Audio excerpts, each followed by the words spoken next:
Assalamualaikum warahmatullahi wabarakatuh. Perkenalkan, nama saya Wahyu Apriyono, peserta Latsar CPNS Kabupaten Bangka Tengah. Pada Learning Journal kali ini kita akan membahas agenda 3 yang bertemakan Manajemen ASN. Manajemen ASN. Manajemen ASN merupakan pengelolaan ASN untuk menghasilkan pegawai ASN yang profesional, memiliki nilai dasar, etika profesi, bebas dari intervensi politik, bersih dari praktik korupsi, kolusi, dan nepotisme.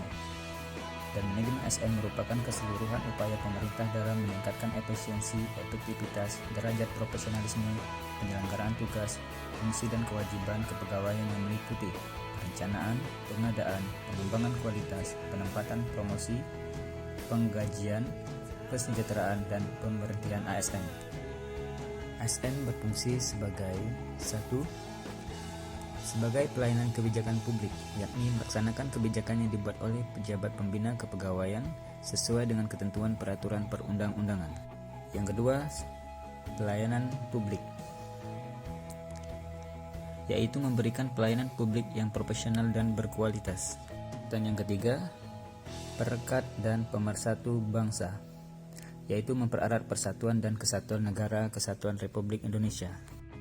Adapun kedudukan ASN berdasarkan Undang-Undang Nomor 5 Tahun 2014 dibagi menjadi dua, yakni pegawai negeri sipil dan pegawai pemerintah dengan perjanjian kerja. Pegawai negeri sipil merupakan warga negara Indonesia yang memenuhi syarat tertentu diangkat sebagai pegawai ASN secara tetap oleh pejabat pembina kepegawaian untuk menduduki jabatan pemerintahan dan memiliki nomor induk pegawai secara rasional. Sedangkan pegawai pemerintah dengan perjanjian kerja, warga negara Indonesia yang memenuhi syarat tertentu yang diangkat oleh pejabat pembina kepegawaian berdasarkan perjanjian kerja sesuai dengan kebutuhan instansi pemerintah untuk jangka waktu tertentu dalam rangka melaksanakan tugas pemerintahan sesuai dengan kebutuhan instansi pemerintah dan ketentuan perundang-undangan.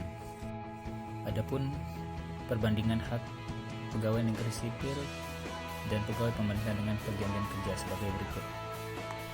Adapun kewajiban pegawai ASN: 1. Setia dan taat pada Pancasila, Undang-Undang Dasar Negara Republik Indonesia tahun 1945, NKRI dan pemerintahan yang sah. 2. Menjaga persatuan dan kesatuan bangsa. 3. Melaksanakan kebijakan yang dirumuskan pejabat pemerintah yang berwenang. 4. Mentaati ketentuan peraturan perundang-undangan. 5. Melaksanakan tugas kedinasan dengan penuh pengabdian, kejujuran, kesadaran, dan tanggung jawab. 6. Menunjukkan integritas dan keteladanan dalam sikap, perilaku, ucapan, dan tindakan kepada setiap orang, baik di dalam maupun di luar kedinasan. 7. Menyimpan rahasia jabatan dan hanya dapat mengemukakan rahasia jabatan sesuai dengan ketentuan peraturan perundang-undangan. 8. Bersedia ditempatkan di seluruh wilayah negara Kesatuan Republik Indonesia. Kode etik dan kode perilaku ASN. 1. Sebagai pedoman panduan birokrasi publik atau aparatur sipil negara dalam menjalankan tugas dan kewenangan agar tindakannya dinilai baik. 2. Sebagai standar penilaian sifat, perilaku, dan tindakan birokrasi publik atau aparatur sipil negara dalam menjalankan tugas dan kewenangannya. Dan etika birokrasi penting sebagai panduan norma bagi aparat birokrasi dalam menjalankan tugas pelayanan pada masyarakat dan menempatkan kepentingan publik di atas kepentingan pribadi, kelompok, dan organisasinya. Sistem merit.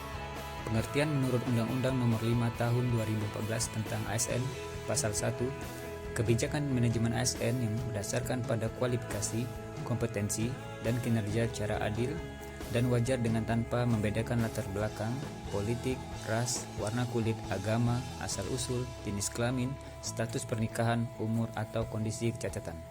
Sistem merit pada dasarnya adalah konsepsi dalam manajemen SDM yang menggambarkan diterapkannya objektivitas dalam keseluruhan semua proses dalam pengelolaan ASN, yakni pada pertimbangan kemampuan dan prestasi individu untuk melaksanakan pekerjaannya, kompetensi, dan kinerja.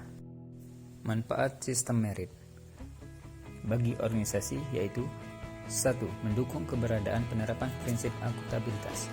2. Dapat mengarahkan SDM untuk mempertanggungjawabkan tugas dan fungsinya. 3. Instansi mendapatkan pegawai yang tepat untuk mencapai visi dan misinya. Untuk ASN: 1. Menjamin keadilan dan keterbukaan dalam promosi seorang pegawai. 2. Memiliki kesempatan yang sama untuk kualifikasi diri. Berikut penyelenggaraan dan pengelolaan ASN. Nah, ini implementasi di kantor Badan Penanggulangan Bencana Daerah Kabupaten Bangka Tengah. Yang pertama, 1. Melaksanakan kode etik SN dengan penuh tanggung jawab. 2. Melaksanakan tugas dan fungsi sesuai aturan yang berlaku di BPBD Bangka Tengah. 3. Memahami hak dan kewajiban yang berlaku. Berikut pemaparan dari manajemen ASN. Saya ucapkan terima kasih. Bangga melayani bangsa.